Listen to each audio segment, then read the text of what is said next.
Bonjour et bienvenue dans cette capsule dans laquelle on va définir quand je peux dire que des animaux appartiennent à la même espèce. Si je regarde ces photos, je peux voir qu'ils représentent plusieurs chiens. Chaque chien, donc, il est à peu près, il est différent des autres, mais il ressemble aussi aux autres aussi. Donc, je peux ressortir les points communs. Je peux dire que les chiens, tous, ils présentent 4 pattes. Les pattes ne se reposent pas complètement sur le sol. Ils ont un large thorax. Ils ont quand même des formes d'oreilles qui sont similaires. Donc, je peux dire, si je me base à ça, à ces critères morphologiques, donc je peux dire qu'ils possèdent assez de ressemblances pour dire qu'ils appartiennent à la même espèce. Mais admettons que à certains moments, il y a certaines différences. Est-ce que je peux dire que certains animaux, certains insectes appartiennent à la même espèce? Par exemple, dans le cas de ces deux papillons, donc je vois qu'ils se ressemblent, mais ils ne présentent pas la même couleur. Est-ce qu'ils appartiennent à la même espèce ou non?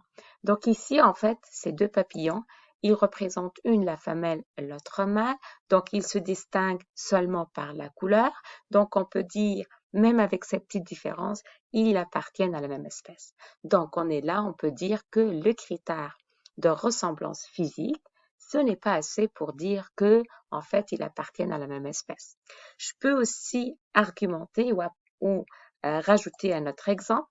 Les deux lynx ici, ils se ressemblent morphologiquement, pourtant, donc, ils n'appartiennent pas à la même espèce.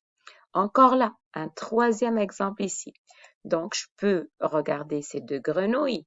D'accord? Ces deux grenouilles se ressemblent physiquement, il y a certaines différences, mais ces deux grenouilles n'appartiennent pas à la même espèce. Pourquoi?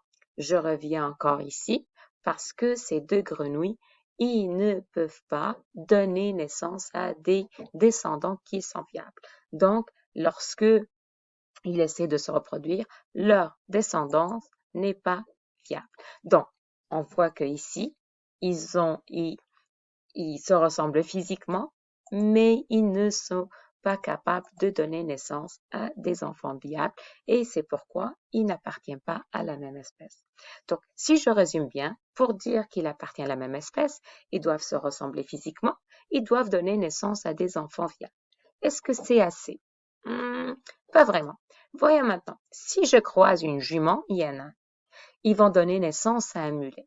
Toutefois, le mulet, il est viable, mais quand c'est à son tour, lorsqu'il devient adulte, il ne peut pas donner naissance à des autres enfants, d'autres petits ou descendants, parce qu'il n'est pas fertile, il est stérile. Un autre exemple, une tigre, un lion, il va donner naissance à un ligre. Encore là, le ligre ne peut pas se donner naissance à d'autres descendants. Si je prends un tigre avec une lionne, il va donner un tigran. Encore là, il est stérile. Un autre exemple, une lama, un dromadaire. Encore là, il va donner naissance à une kama et la kama, elle est en fait stérile. Donc, si je résume ça, je peux dire, pour considérer des individus appartenant à la même espèce, ils doivent, ok, et là j'insiste bien, ils doivent combler les 3 critères. Tout d'abord, les individus doivent posséder des caractères physiques généralement semblables.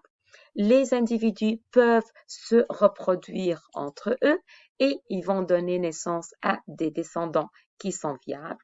Et le troisième critère, c'est-à-dire leur descendant doit être viable. Si un des 3 critères n'est pas comblé, je ne peux pas dire que ces animaux appartiennent à la même espèce.